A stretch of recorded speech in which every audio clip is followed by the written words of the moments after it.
Mesa de análisis. Me da muchísimo gusto que continúe con nosotros y como es habitual ya en esta hora aquí en Mega Noticias, nos vamos de lleno a nuestra mesa de análisis. Le doy la bienvenida a la maestra Blanca Ivonne Olvera Lezama, profesora de violencia de género, experta ya y participante catedrática de la Facultad de Derecho de la Universidad Nacional Autónoma de México. ¿Qué tal, maestra? ¿Cómo está? Muy buena tarde. Buenas tardes. Y también le doy la bienvenida al maestro Edgar Vivanco, especialista en seguridad nacional por el Colegio de Defensa Nacional y CEO de Stratop Risk Consulting. ¿Qué tal? ¿Cómo estás, maestro? ¿Qué tal? ¿Cómo estás, Alberto? Mucho gusto estar aquí de nuevo. Muchísimas gracias. Maestra, no vamos a hablar del asunto de cualitativo, la calidad de nuestros policías, sino desde el número estamos muy por debajo de lo que requiere un país tan grande y tan extenso y con su gente tan rica en cultura de lo que tenemos. Un policía por cada 100,000 habitantes. ¿Eso qué representa? Pues una insuficiencia en las tareas de seguridad pública. La seguridad pública pues incide en la prevención y prevención de delitos, procuración de justicia y orden público. La Guardia Nacional ha sido un gran apoyo en cuanto a orden público, pero en cuanto a prevención e investigación de delitos, pues esto se ha dejado a los policías, porque la mayoría de los delitos que se cometen en el país son del fuero común, quiere decir que son los que se realizan en cada entidad federativa, y entonces son insuficientes para realizar esta tarea. Entonces esta es una de las causas por la que la inseguridad está creciendo, porque no hay suficientes elementos de la policía para enfrentar esta tarea. Maestro Edgar Vivanco, entonces tenemos 1 de cada 100,000 habitantes, son menos de los que necesitamos, al menos 2 por cada 100,000 habitantes. Eso los delincuentes lo saben. Hay pocas policías, ya pasó, vamos a delinquir y de aquí a que dan su siguiente rondín. O sea, ¿qué situación? ¿Por qué no tenemos más policías, maestro? Bueno, yo aquí difiero tantito de la maestra, la razón siendo que pues está el caso de la Ciudad de México, que tiene 4.41 policías por cada 100,000 habitantes, y la percepción de seguridad va a variar de colonia a colonia y de alcaldía a alcaldía. O sea, el número de policías desplegados no significa necesariamente que haya más seguridad o que se esté mejor protegido. El caso está de Yucatán, que es el segundo estado con mejor proporción policías por cada 100,000 habitantes, que tiene 1.64, y vaya, ahí la percepción es muy alta y ciertamente están por abajo de los 2.8 policías que recomienda la ONU. Aquí el tema no se trata, considero yo, el número de policías. Si están mal capacitados, mal adiestrados, mal equipados y no hay un soporte en su actuar, ya sea legal o político, el número es irrelevante. Podríamos tener casi 10 policías por cada 100,000 habitantes, y si no se cumplen antes estas premisas, la labor que van a hacer seguirá siendo deficiente. Entonces, a ver, maestro, ¿la Ciudad de México tiene casi 5 policías por cada 100,000 habitantes? Sí, de hecho la policía de la Ciudad de México es la policía más grande que existe en todo el territorio nacional. Andan cerca de los 88,000 elementos. Pues es una policía de muy buen despliegue y con mucho personal.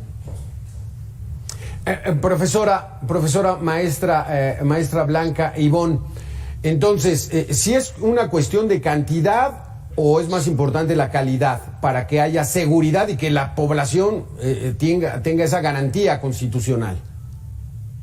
Pienso que los dos factores son relevantes, porque concuerdo con el especialista Edgar en torno a que hace falta capacitación, sobre todo en uso de la fuerza.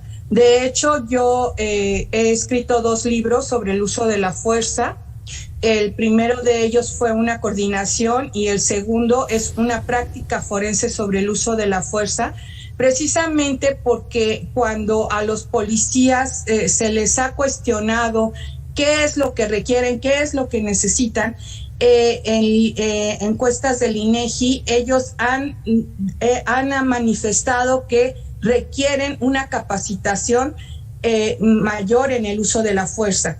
Aquí estamos hablando de una media de policías a nivel nacional, porque pues cada estado tiene sus variaciones. La Ciudad de México es de las mejores policías y de las más fuertes, pero hay estados que no tienen policías, hay municipios que no tienen policías y que están prácticamente sin ningún elemento de seguridad las poblaciones, y por eso pues hasta están desertando y están huyendo de sus lugares de origen. Está habiendo una migración interna. Entonces, claro que sí se necesita la capacitación, y sobre todo para obtener el certificado de único policial, que es el que te permite usar armas de fuego, ¿no? El que te da ese permiso. Hay muchos policías que no la tienen, y un policía sin las herramientas que tiene que utilizar para su labor, como son las armas, como es el uniforme, como es, pues no, en la policía de la Ciudad de México tienen la fortuna de que los dotan de uniformes, pero hay entidades federativas que los propios policías tienen que, les dan uniformes incompletos, les dan calzado incompleto, y tienen que reunirlo. Esos también son elementos para su función. O sea, son varias cosas las que se necesitan y que pues no son suficientes. Entonces, las dos cosas son muy importantes, sí, tanto la capacitación como el estado de fuerza que tenga cada entidad federativa de elementos policiales. Maestro Edgar, si tuviéramos un monto presupuestal más o menos bueno, ¿a qué lo dedicarías tú, maestro? ¿A contratar más policías o a equipar a los que ya tienes en todo el país? A equipar a los que ya se tiene y a darles mejores beneficios sociales, darles a ellos y a sus familias un mejor acceso a servicios de salud, darles un mejor acceso a educación, no solamente a ellos, sino a sus hijos, becas para estudiar en preparatoria, universidades, darles seguridad económica y seguridad social. Así ellos tienen un incentivo para trabajar y desempeñarse mejor, y no se preocupan por el día a día de los gastos del hogar. También el estar mejor equipados y sobre todo mejor entrenados va a garantizar que tengamos un policía que se dé a respetar y que sea respetable para la sociedad. El que tengamos más policías, profesora, implica que hay una reacción mucho más rápida. O sea, marca uno el 911, acabo de ser víctima de delito, y si tuviéramos más policías llegarían también más rápido, ¿no? Porque si tenemos pocos, pues se tardan. Pues lo que pasa es que es desde la perspectiva que se vea. Le digo que si desde la Ciudad de México se habla del 911, pues hay suficientes policías. Pero si, por ejemplo, lo que pasó en Sonora, en Bavispe, Sonora, con la familia Levarón, en el municipio había 5 policías y solamente 3 de ellos tenían su certificado único policial. ¿Qué quiere decir? Que solamente 3 portaban arma de fuego y los otros no.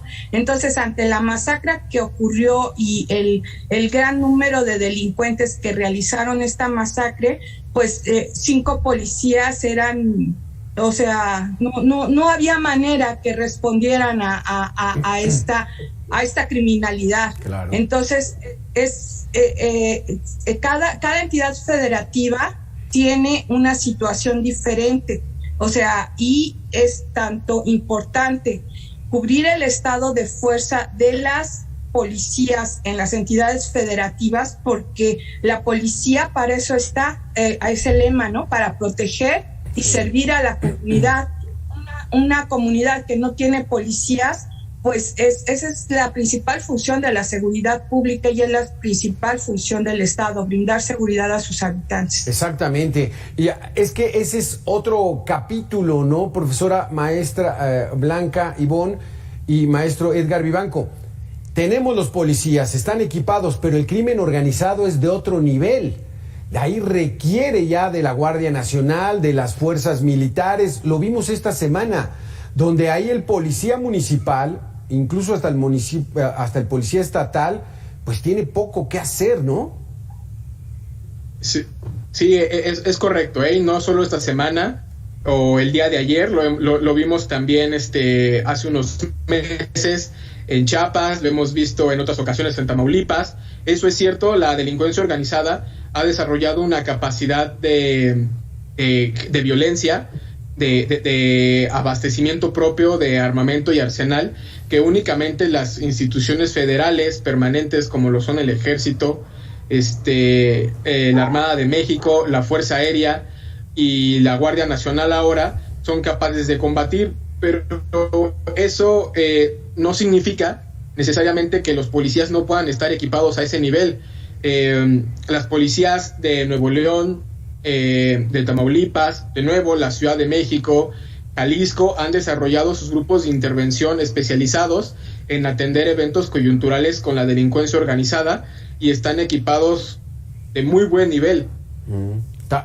Esa es buena noticia que nos das, maestro. O sea, finalmente sí las policías están respondiendo a la altura.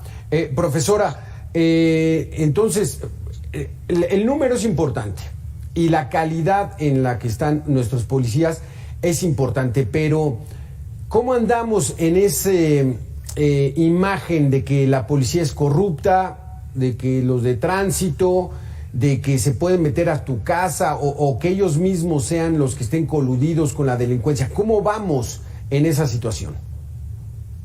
Bueno, en todos los niveles de actuación de los servidores públicos hay policías buenos, policías malos, abogados buenos, abogados malos, ministerios públicos buenos y malos, pero es función también del Estado supervisar esta situación.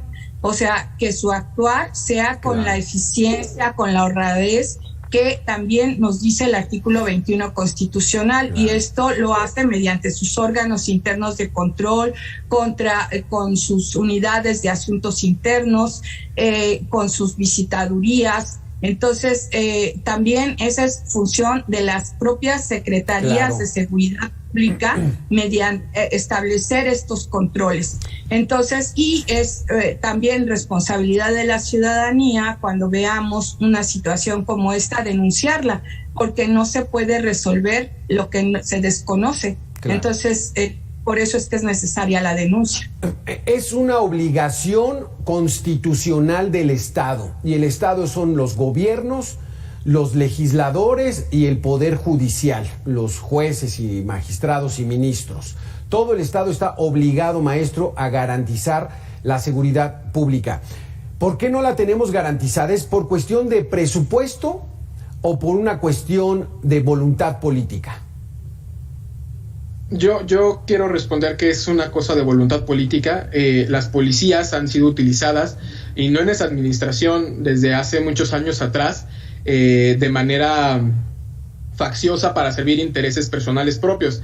Tenemos el infame caso del Negro Durazo, comandante de la policía de la Ciudad de México, hace ya varios años, y vaya, él es sabido que utilizó policías para construir sus mansiones y los utilizaba como albañiles, lo cual no solamente es una falta de respeto para la profesión, es una falta de respeto para aquellos elementos como seres humanos. Yo aquí quisiera también retroceder tantito, si me permites. El tener más policías no necesariamente significa que van a responder más rápido al 911. Y vuelvo a lo mismo, es un tema de sus capacidades y adiestramiento. Hay métricas y hay tiempos estimados para responder según las complejidades propias de la área que estemos hablando. Como bien dice la maestra, no va a ser lo mismo la respuesta en Querétaro que la respuesta en la Ciudad de México. Condiciones de tránsito, disponibilidad de cámaras, disponibilidad de elementos, vehículos que usan los elementos, pero sí hay un adiestramiento, capacitación, y hay los instrumentos logísticos. Las métricas van a acortarse aunque haya un menor número de elementos. Exactamente. Aquí la situación está, maestra, de que la reacción que tengan las policías va a ser determinante para que la gente se sienta pues segura, que no haya corrupción y que sean elementos. ¿Cómo contrarrestar toda esa imagen, maestra? Porque durante muchos años pues, la policía tiene una malísima imagen en la percepción de la sociedad. ¿Esta se ha ido cambiando, ya se ha ido mejorando?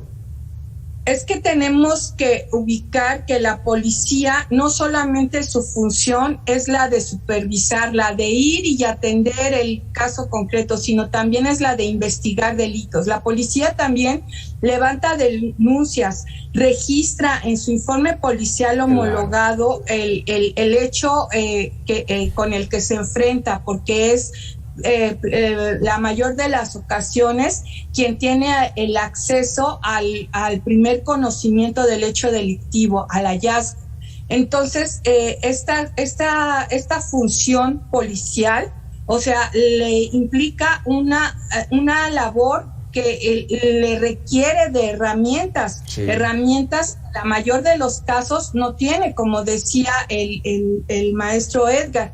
Pero también se necesita un mayor número. Entonces, si este es insuficiente para atender los delitos del fuero común que le decía, por ejemplo, un policía puede los guardias nacionales supervisan, pueden mantener el orden, pueden ser un elemento de supervisión y de realización, pero ellos no están contemplados en el Código Nacional de Procedimientos Penales. Entonces, no pueden, se ven impedidos a llenar un informe policial homologado, que es el que abre la carpeta de investigación. Entonces, toda esta labor se le queda a los policías municipales y estatales. Entonces, aún en cualquier caso, ya sea crimen organizado, el que sea. Entonces, pues sí, se necesita incrementar el número de policías, se necesita dotarlos de las herramientas y se necesita también esa capacitación, porque si bien es cierto, la Guardia Nacional ha sido de gran ayuda, pues a la policía también se le ha olvidado en ciertos sectores. Sobre todo porque ahora con el nuevo sistema penal acusatorio, maestra, y bien lo dices, el primer eslabón de la cadena de justicia son los policías. Y entonces ellos son una de las partes primordiales para resolver algún delito, porque ellos son los primeros que hacen, maestro, ese contacto. ¿Cómo nos ha ido con ellos? ¿Sí están reaccionando bien? ¿Resguardan la zona del crimen? ¿Sacan los primeros testimonios? ¿O eso solamente se ve en las series de televisión? No, ciertamente la Guardia Nacional ha estado haciendo un buen trabajo. El aprendizaje sigue. Lo han estado haciendo bien, se han estado acompañando de policías experimentados, y no solamente de policías, sino de personal de las fiscalías, ya sean estatales o la federal, para darle este espaldarazo legal, esta certeza a las labores que realizan. Ahora, también quisiera responder la pregunta que le hiciste a la maestra: cómo dignificar, cómo recuperar el respeto a la policía. Y me parece que hay dos caminos. La primera es que la sociedad seamos empáticos y respetemos y entendamos la labor del policía. No podemos estarnos prestando pues, ofrecerlos. Y también debemos facilitar que ellos hagan su labor, como bien lo menciona la maestra, denunciando, acompañándolos cuando levantamos una denuncia y ellos van al Ministerio Público o a la Fiscalía a dar a cumplir nuestra parte en el desahogo de estas diligencias. Y el otro camino, y de nuevo menciono la Policía de la Ciudad de México porque me parece los mejores ejemplos, es la labor que hacen los policías de pie, que detienen, aprenden más idiomas, están al pendiente de la proximidad, hacen buenas investigaciones para detener delincuentes, y como lo hizo el titular de la Policía de la Ciudad de México, el licenciado Harfuch, al decir que él no aspira a un cargo político, que su trabajo es ser policía de carrera. Eso es una forma de dignificar la labor y la profesión que él tiene y de los hombres que él tiene a su mando. Que si lo vemos ya después de candidato, pues bueno, ya le reclamaremos. Gracias, maestra Blanca Ibón. Tú apuntas a que necesitamos más policías. Maestro Edgar Vivanco, a que son los mismos policías, pero mejor capacitados. 2 puntos de vista aquí en la mesa de análisis de Mega Noticias. Gracias a los dos por sus conceptos. Gracias, buenas tardes.